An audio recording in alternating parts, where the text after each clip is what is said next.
Grote bekende YouTubers als Enzo Knol worden vaak lastiggevallen, zelfs bij hun eigen privéwoning. Ditmaal gingen de jongens van het kanaal Wormenpranks naar zijn huis toe. Blijkbaar vinden zij het heel normaal om door het raam bij hem naar binnen te filmen of aan te bellen. Dus ga ik naar Wormer om te kijken hoe er op mij gereageerd wordt.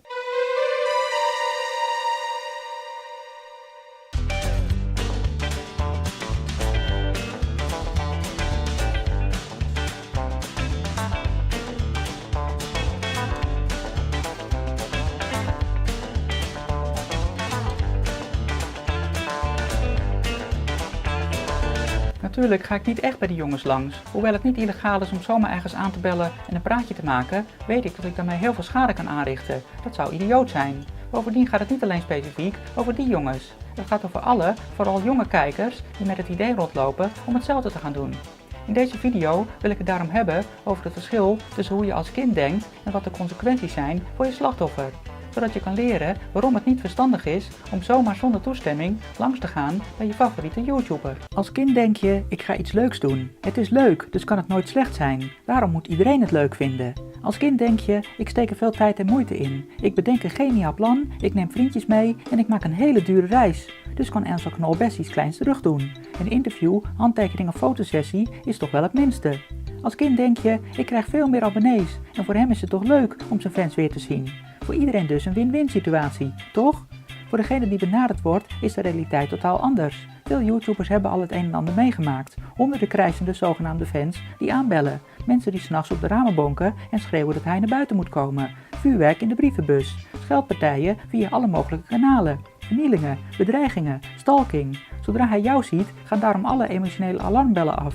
Hartkloppingen, angst, heftige beelden en andere emoties vliegen rond in zijn hoofd. Iemand die door jou benaderd wordt, kan namelijk niet weten of je gevaarlijk bent. Vanaf het moment dat je met een draaiende camera naar iemand toe gaat, leidt hij schade. Want je gaat de beelden publiceren op het internet, wat hij ook doet. Reageert hij netjes, dan zal het een stimulans zijn voor anderen om het ook te gaan doen. Reageert hij boos, dan zal het haters motiveren om te gaan schelden. En wordt het interessant om ook naar zijn huis te gaan, om te kijken of zij ook zo'n reactie kunnen krijgen.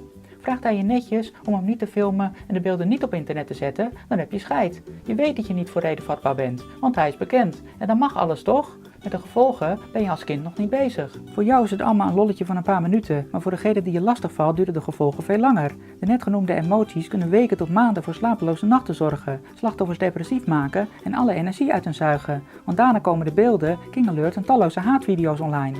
De imagoschade kan zelfs jarenlang voortslepen. Onder normale omstandigheden beslist de YouTuber wat hij online zet. Daar wordt goed over nagedacht, zodat hij geen schade oploopt. Maar jij zet zomaar een beeld van hem neer waar hij geen controle over heeft, zonder te beseffen hoe slecht duizenden mensen daarop reageren. En als het dan uit de hand loopt, ben je zogenaamd een kind dat niet aansprakelijk kan zijn. Privacy is een grondrecht en dat neem je je slachtoffer af. Door jou wordt hij namelijk in beeld gebracht op een manier die hij absoluut niet wil. Ook geef je door bij zijn huis te vloggen, bewust en onbewust, zijn adres weg. En ja, wat je ook filmt, kijkers komen erachter.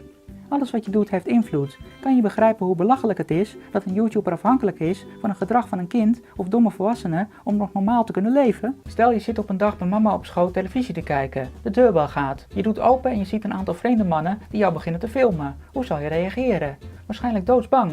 Met hartkloppingen en trillend op je benen probeer je nog stoer te doen. Maar de angst is te hevig, want je weet niet wie het zijn en of ze gevaarlijk zijn. Misschien begin je wel te huilen of begint je moeder hysterisch te schreeuwen.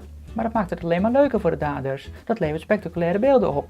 Geen macht ter wereld kan voorkomen dat die beelden worden gepubliceerd. Ook de politie niet. En ze gaan nooit meer weg. Sterker nog, die beelden zullen anderen motiveren om ook bij jou langs te komen. Voel jij je dan nog veilig thuis? Het is belangrijk om te weten wat wel en niet mag. Op de openbare weg mag je in principe alles filmen, dus ook de mensen die daar toevallig lopen. Maar als je speciaal naar zijn huis gaat, daar blijft rondhangen, gaat aanbellen en specifiek een persoon filmt, dan is het stalking. En dat mag overduidelijk niet. Wat ook niet mag, is de beelden publiceren zonder toestemming. Besef dat je slechts juridisch in je recht staat op het moment dat je filmt vanaf de openbare weg. Je moet echter ook rekening houden met fatsoen en de veiligheid en privacy van anderen. Ik film ook buiten en dan hanteer ik de volgende regels. Ga nooit naar de privéwoning van een YouTuber. Film niet wat je toch niet mag publiceren. En vertrek als mensen je gaan aanspreken. Je eigen veiligheid is belangrijker dan je opname. Van jou wordt niet verwacht dat je alle gevolgen kunt begrijpen. Wel dat je snapt dat je nooit naar het huis van een YouTuber mag gaan. Ook op straat is contact niet altijd wenselijk. Ik heb het hier vaker over gehad. Enzo Knol heeft aangegeven er minder problemen mee te hebben. Maar er zijn ook YouTubers die het absoluut niet willen. Echte fans begrijpen dat. Wist je trouwens dat er in elke dorp of stad meerdere YouTubers zijn? Misschien heb je ze wel eens zien filmen of weet je toevallig waar ze wonen. Ik zie ook wel eens YouTubers rondlopen, maar ik zeg en doe niks.